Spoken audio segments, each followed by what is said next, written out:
Alors, en ce temps de carême, nous accueillons avec grâce, je dirais avec joie, la belle pédagogie de la parole de Dieu. La semaine dernière, nous étions dans l'expérience de la transfiguration.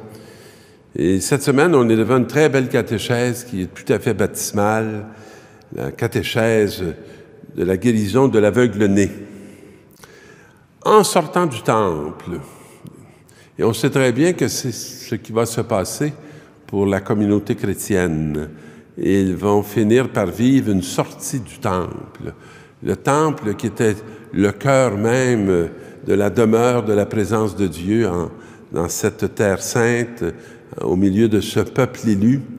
Et Jésus sort du temple, je dirais comme les chrétiens seront appelés à se distancer de ce temple dans lequel ils ne seront pas reconnus ou bienvenus. Et Jésus voit sur son passage un homme qui était aveugle de naissance. Est-ce que nous voyons les aveugles?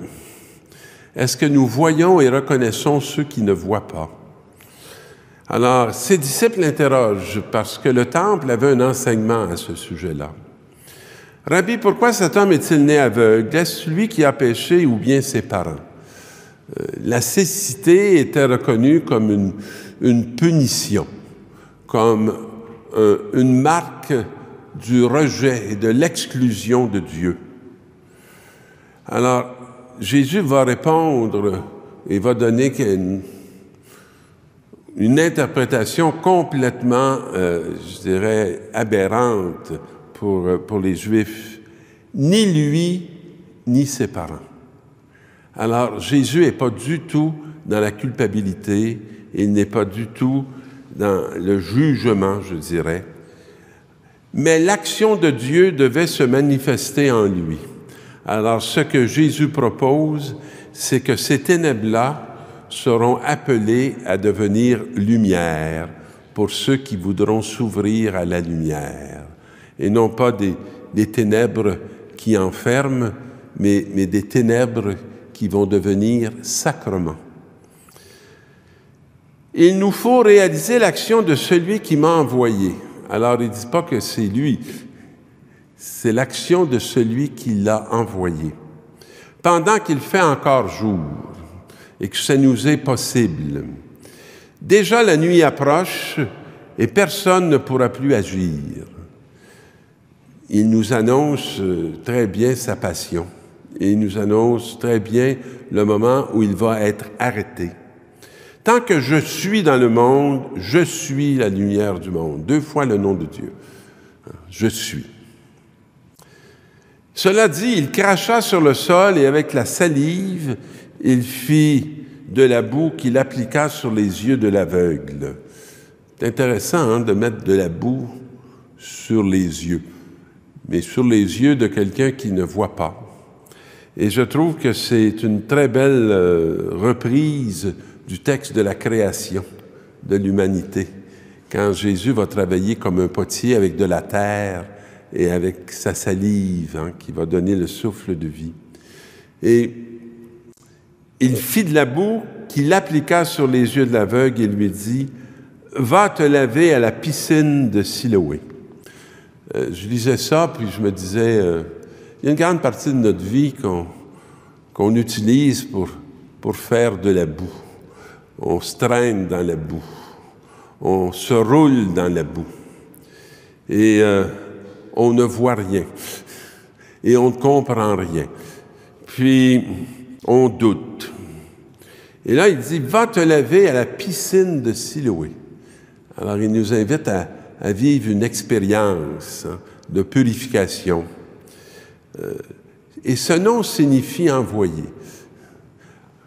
Moi, quand j'ai rencontré dans les débuts de mon ministère les personnes, les enfants handicapés, j'ai assez rapidement compris qu'on les enfermait dans leur handicap et qu'on ne saisissait en rien qu'ils étaient des envoyés de Dieu.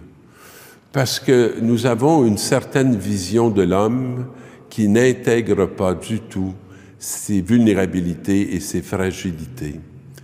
Et que, auprès de personnes qui ont un handicap, nous pouvons faire l'expérience de cette vulnérabilité, de cette fragilité que nous avons en commun, même si elle n'est pas aussi visible quand nous n'avons pas certaines tares qui sont très visibles, mais que ces tares sont plutôt invisibles pour ceux qui ne voient pas.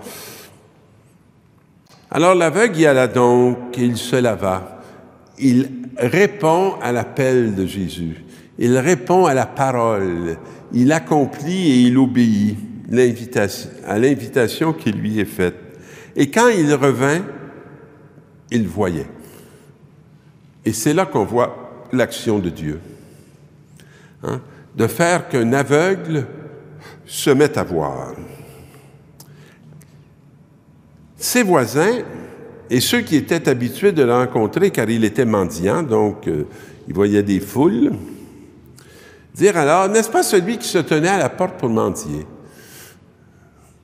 Déjà, on en parle au passé. Les uns disaient, c'est lui. Les autres disaient, pas du tout, c'est quelqu'un qui lui ressemble. Incapable d'accueillir cette réalité visitée par Dieu. Mais lui affirmait, c'est bien moi. Alors, c'est déjà extraordinaire que cet aveugle, longtemps mendiant, devienne capable de s'affirmer.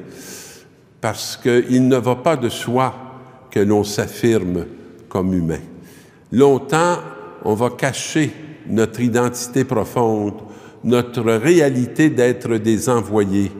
On va esquiver, je dirais, la vocation et la mission qui nous concernent.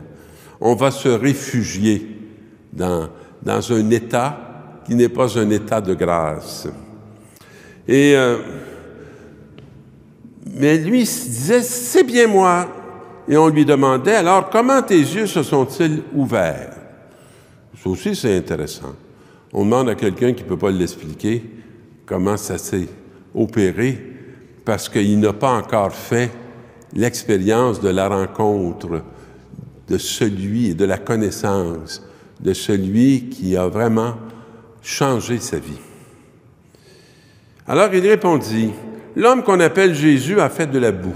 Voyez-vous, ce n'est pas lui qui l'appelle comme ça. L'homme qu'on appelle Jésus a fait de la boue. Il m'en a frotté les yeux. Il m'a dit, va te laver à la piscine de Siloé. J'y suis donc allé. Je me suis lavé. Alors j'ai vu. Il ne fait que répéter les gestes extérieurs. Il ne nous révèle absolument pas l'expérience intérieure à laquelle il n'a pas encore accès. On amène nos pharisiens, cet homme qui avait été aveugle. C'était un jour de sabbat où Jésus avait ouvert les yeux et on leur demandait, comment se fait-il qu'il voit?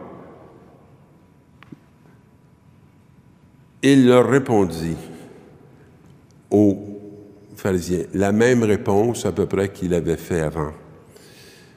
Et d'autres, certains pharisiens disaient, celui-là ne vient pas de Dieu puisqu'il ne respecte pas la règle du sabbat.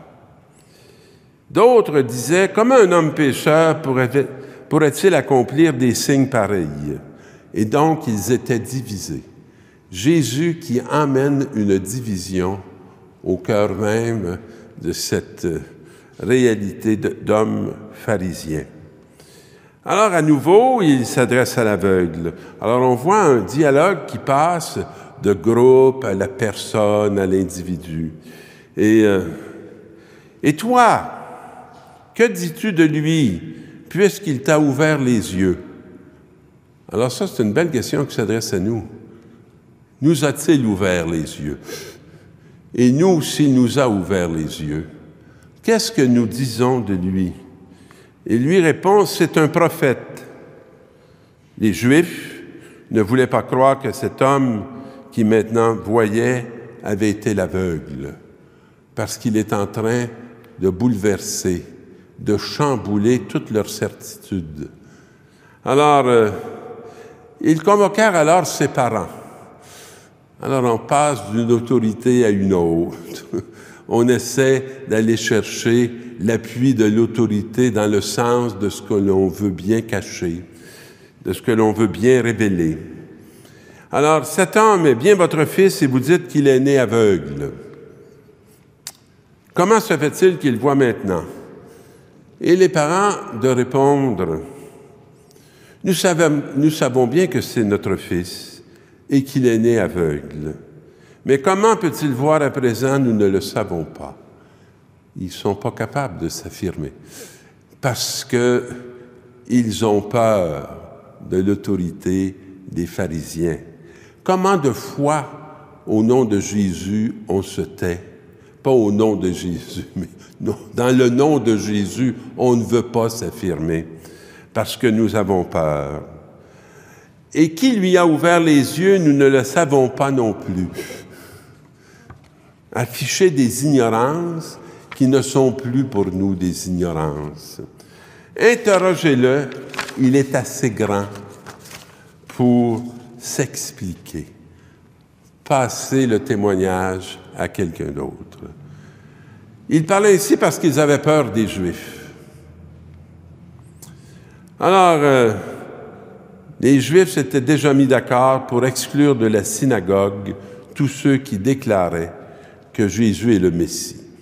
Aujourd'hui, on se fait exclure, je dirais, de la société qui ne veut plus entendre la vérité de Dieu et qui ne veut plus voir la pauvreté de l'homme aimé et qui est sujet de miséricorde lorsqu'il fait l'expérience de celui qui est là au milieu de nous. Alors, Jésus va aller voir cet homme exclu et va lui demander ceci. « Crois-tu au Fils de l'homme? » Il répondit. « Et qui est-il, Seigneur, pour que je croie en lui? » Jésus lui dit, « Tu le vois, et c'est lui qui te parle. » Est-ce que nous le voyons? Est-ce que nous l'entendons nous parler? « Je suis venu, je crois, dit l'aveugle, et il se prosterna devant lui. » Une reconnaissance. Vous savez, on a beaucoup de difficultés à reconnaître Dieu. Dieu n'a aucune difficulté à nous reconnaître et il n'a aucune difficulté à se faire proche de nous. Des pharisiens qui se trouvaient là avec lui entendirent ces paroles et lui dirent « Serions-nous des aveugles, nous aussi? » Jésus répondit « Si vous étiez des aveugles, vous n'auriez pas de péché. Mais du moment que vous dites « nous voyons », votre péché demeure parce que vous êtes complètement hors de la réalité de Dieu dont vous témoignez que vous êtes de grands témoins.